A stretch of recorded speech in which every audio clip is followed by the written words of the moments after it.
Hello, നല്ല നമസ്കാരം.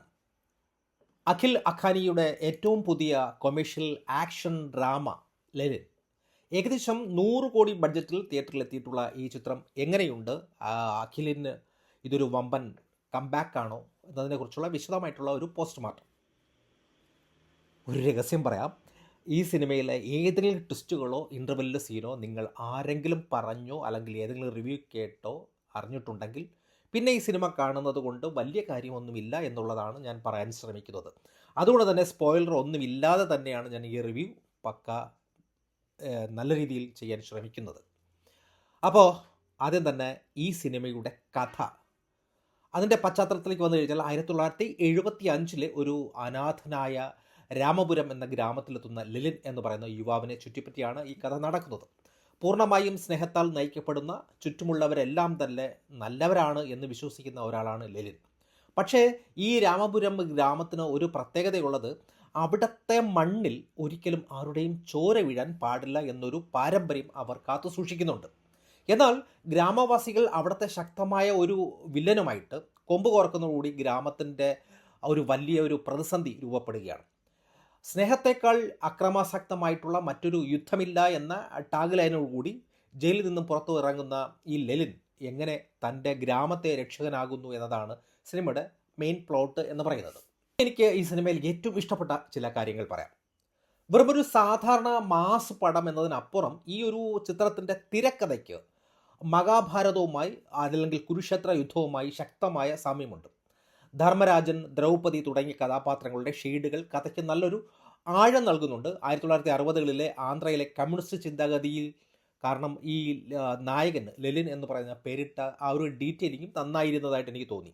സിനിമയുടെ ആദ്യത്തെ ഒരു 45 മിനിറ്റിന് ശേഷം, അതായത് ഇൻ്റർവെല്ലിന് തൊട്ട് ഒരു അരമണിക്കൂർ മുമ്പ് സിനിമ വേറൊരു ലെവൽ സ്പീഡിലാണ് പോകുന്നത്. ചിത്രത്തിലുള്ള 5 പ്രധാന ട്വിസ്റ്റുകളിൽ 4 നമ്മളെ തികച്ചും ഞെട്ടിക്കുന്ന കിടിലം സാധനങ്ങൾ.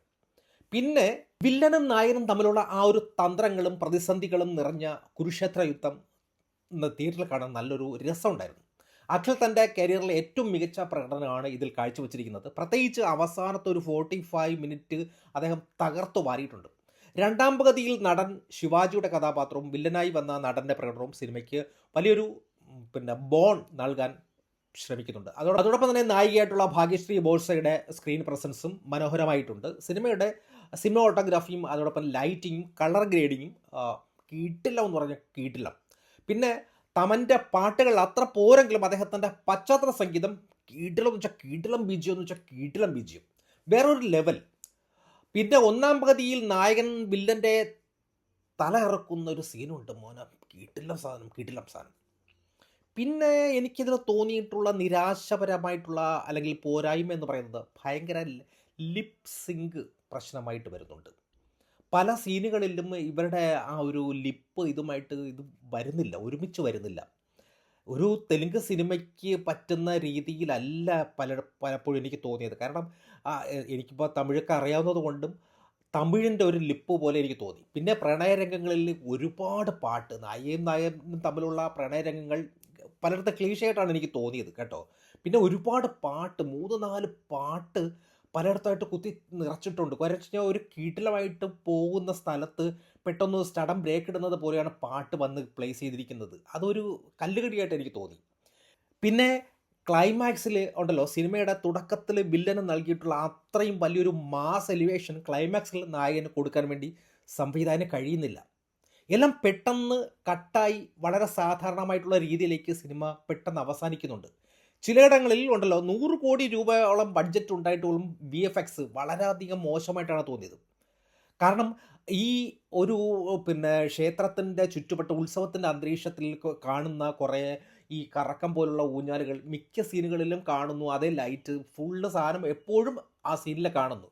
സിനിമ ഇങ്ങനെ കടന്നു പോയിക്കൊണ്ടിരിക്കുകയാണ്, വർഷാവർഷം കടന്നു പോയിക്കൊണ്ടിരിക്കുകയാണ്. പക്ഷേ ആ സീന് എല്ലാം ഒരു എന്താ പറയുക, ഒരു സെറ്റ് ഇട്ടത് പോലുള്ള ഒരു ഫീലാണ് എനിക്ക് പലയിടത്തും തോന്നിയിട്ടുള്ളത്. ക്ഷേത്രത്തിൻ്റെ ആ ഒരു അന്തരീക്ഷവും മറ്റു കാര്യങ്ങളും എല്ലാം ഫുള്ള് സെറ്റ് ഇട്ടതായിട്ട് എനിക്ക് തോന്നി. സെയിം സാധനം തന്നെ പല സീനുകളിലും റിപ്പീറ്റേഷൻ വന്നിരുന്നത് ഒരു ഇതായിട്ട് എനിക്ക് തോന്നി. ചുരുക്കി പറഞ്ഞാൽ ലെലിൻ ഒരു പെർഫെക്റ്റ് സിനിമയല്ല. ഇതൊരു മിക്സഡ് ലാഗ് അനുഭവമാണ്. ആദ്യത്തെ 45 മിനിറ്റിലെ ലാഗും പ്രണയരംഗങ്ങളും ക്ഷമയോട് കണ്ടിരിക്കാൻ തയ്യാറാണെങ്കിൽ സ്മാർട്ടായിട്ടുള്ള എഴുത്തും ആക്ഷനും നിറഞ്ഞിട്ടുള്ള ഒരു ശക്തമായ രണ്ടാം പതി നിങ്ങളെ നിരാശപ്പെടുത്തില്ല എന്ന് തന്നെ ഞാൻ പറയും. ഒരു തവണ ധൈര്യമായിട്ട് തിയേറ്ററിൽ പോയി ഇരുന്ന് കാണാൻ പറ്റുന്ന ഒരു വമ്പൻ മെഗാഹൈറ്റ് എന്ന് പറയാൻ കഴിയില്ലെങ്കിലും അഖിൽ അക്നിയുടെ കരിയറിലെ ഏറ്റവും നല്ല ബെസ്റ്റായിട്ടുള്ള ഒരു ചിത്രമായിട്ട് നമുക്ക് കാണാൻ കഴിയുന്ന ഒരു സിനിമയാണ് ലെലിൻ. നിങ്ങൾ കണ്ടിട്ടുണ്ടെങ്കിൽ നിങ്ങളുടെ അഭിപ്രായങ്ങൾ കമൻറ്റ് ചെയ്യൂ. അല്ലെങ്കിൽ അടുത്തുള്ള തിയേറ്ററിൽ തന്നെ ഇപ്പോൾ തന്നെ പോയി കാണാൻ ശ്രമിക്കുക. ഓക്കെ, നിങ്ങളുടെ അഭിപ്രായങ്ങളും നിർദ്ദേശങ്ങളും കമൻറ്റ് ബോക്സിൽ രേഖപ്പെടുത്തൂ. Thank you.